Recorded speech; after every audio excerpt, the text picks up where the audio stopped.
अब प्रश्न उठता है दोस्तों कि परमेश्वर सबसे पहला लिखा है God speaks, man of God interprets.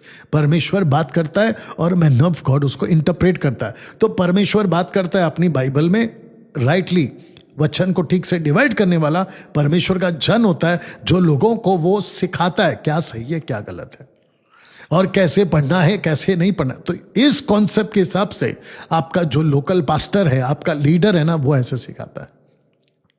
आशा करता हूं कि दोस्तों आप समझ रहे हैं। तो सारा खेल इंटरप्रिटेशन का है। किसका है सारा खेल? इंटरप्रिटेशन का। ना चतुराई से चलते, ना परमेश्वर के वचन में मिलावट करते हैं। 2 कुरिन्थियों 4:2। हम सटीक बातों को रखते हैं, ऐसा करके आपका जो है वचन पौलुस कहता है ना। दोस्तों, इसको पकड़ने वाला नौसिखिया अगर आ गया तो यह पुस्तक आपके लिए खतरनाक है। नौसिखिया समझते हैं अनलर्नड, जिसको कहते हैं ना सीखा हुआ, नौसिखिया, ठीक है ना। क्या ये सब खतरनाक है? बिल्कुल खतरनाक है। आपको पता है कि ये जितनी भी चीजें हैं ना, अगर नौसिखिया वाले ने इसको पकड़ लिया ना, तो ये उसके लिए भी खतरनाक होगा और उसके आसपास के जितने लोग हैं ना, उनके लिए भी खतरनाक होगा। इसलिए एक्सपर्ट ही इसको चलाने वाला होना चाहिए। ऐसे ही आपकी बाइबल, अगर आपने इसको ठीक से नहीं इंटरप्रेट किया, आपके लीडर, आपके पास्टर ने, तो आपके लिए यह पुस्तक बन जाएगी खतरनाक। आपको मैं प्रूफ देता हूं। आपको पता है इब्रानियों की किताब उसका 4:12 में क्या लिखा है? परमेश्वर का वचन हर एक 2-धारी तलवार से भी बहुत चोखा है। फिर ऐसा क्यों लिखा है दोस्तों? ये तो आपको समझना पड़ेगा ना। तो फिर इसका मतलब ये हुआ कि आपकी जो बाइबल है, अगर सही तरीके से लिया तो वो सही है, लेकिन अगर गलत आदमी के हाथ में लग गए, जिसको कहते हैं नौसिखिया, ये देख लीजिएगा, तो ये बाइबल आपके लिए बन जाएगी खतरनाक। जैसे इसको हैंडल करने के लिए एक्सपर्ट्स होने चाहिए ना, ऐसे ही आपकी बाइबल को भी लेके चलने वाले, जो कि परमेश्वर का वचन है, हथियार है, एक्सपर्ट ही हैंडल कर सकता है। अगर अभी इस वक्त में मसीह मंथन बैठक के लीडर के द्वारा किसी घर पर इकट्ठा करके आपको अगर ये वीडियो दिखाई जा रही है, तो मैं चाहता हूं कि सबसे पहले मेघा चर्च के लोगों से, जो खुद को अपोस्तल, प्रॉफिट, पास्टर कहते हैं, प्रभु का दास कहते हैं, सबसे पहला मेघा चर्च के वालों से भागो। ये आपको आपका उद्धार से आपको कोसों दूर ले जाएंगे, आपको वंचित करा देंगे। इतने डेंजर हैं ये लोग। इनका ईश्वर भेंट है। मैं आपको सच बता रहा हूं, जितने भी जिब्रिश वाले, सब के सब आपसे आपका उद्धार छीन लेंगे। बी केयरफुल ना दोस्तों। इसको भी इस्तेमाल करने वाला एक्सपर्ट होना चाहिए। आपको मैं एक एग्जांपल देता हूं कि कैसे एक व्यक्ति को, जिसकी मैंने स्क्रीनशॉट आपके लिए लगाई है, जिसका नाम है सुनील मसीह, ये अन्य भाषा को कहता है कि डैनियल राज, अगर अन्य भाषा कोई बात कर रहा है, कौन सी? लूसीफर की, यानी कि शैतानी भाषा, उसको बोलने दो। आप कौन होते बोलने वाले?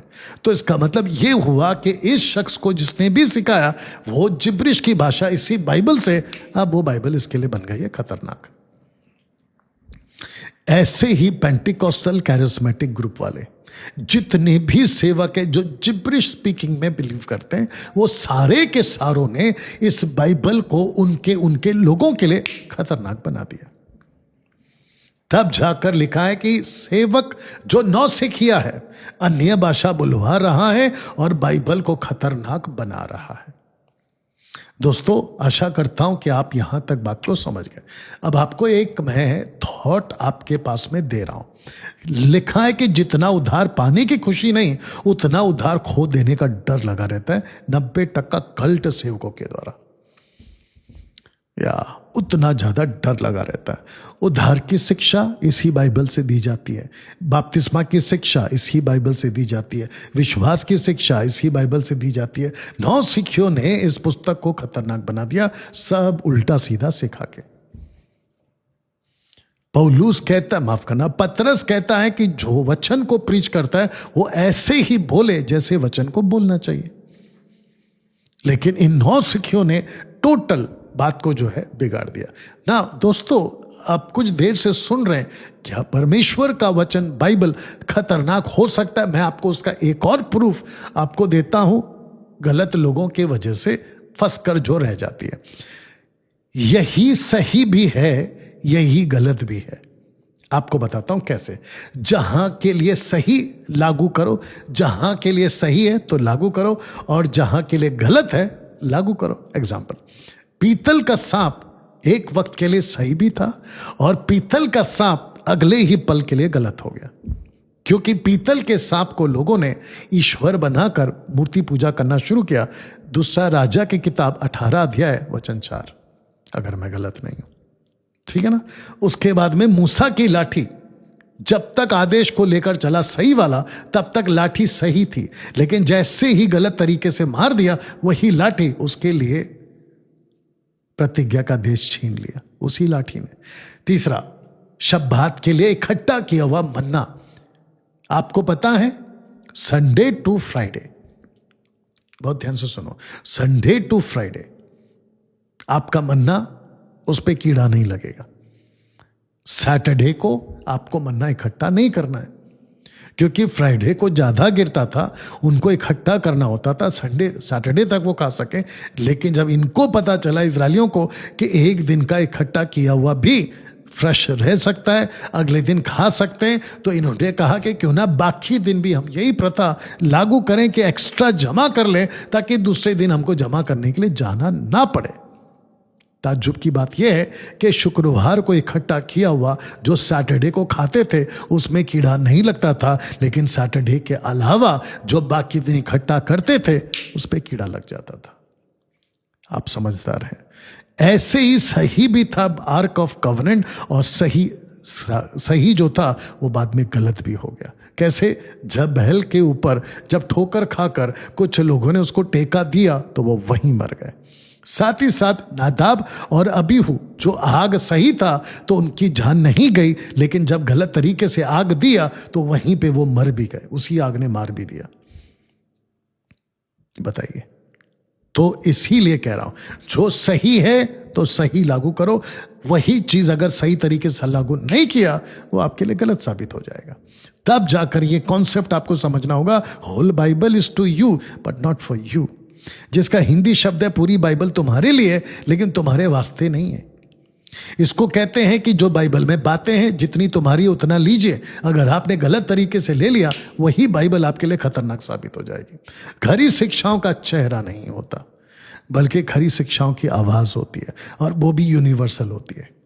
मैं चाहता हूं कि मसीह मंथन बैठक का एक एक पुरुष, स्त्री, लड़का, लड़की खरी शिक्षा की आवाज बनकर मसीह की तह में मजबूती करता हुआ, कलीसिया को मजबूत करता हुआ कार्य करने पाए ना। दोस्तों, कहां है आपकी तैयार किया हुआ मुकुट? क्योंकि पौल कहता है कि जब रैप्चर होगा तो जो व्यक्ति प्रभु के राज्य में उठाया जाएगा, वो व्यक्ति आपकी बढ़ाई का कारण बनेगा प्रभु की नजर में, और वो व्यक्ति जिसको आपने उद्धार कराया, जिसको जीता है, वो आपके लिए मुकुट बनेगा। देख लीजिएगा। तो रैप्चर में आप इस पृथ्वी से कुछ नहीं ले जा सकते, ना सोना, ना चांदी, ना प्रॉपर्टी, लेकिन जिन आत्माओं को आपने जीता है, जिनको आपने छेला बनाया, उनको ले जाओगे, और वो आपका मुकुट है। तब जाकर मैंने लिखा है कि कहाँ है आपकी झुंड, जिनको आप तैयार कर रहे हो। नहीं तो काफी लोग बाहर हैं जो आपको इसी बाइबल को गलत साबित करके आपसे आपका उद्धार अलग करवा दे रहे हैं।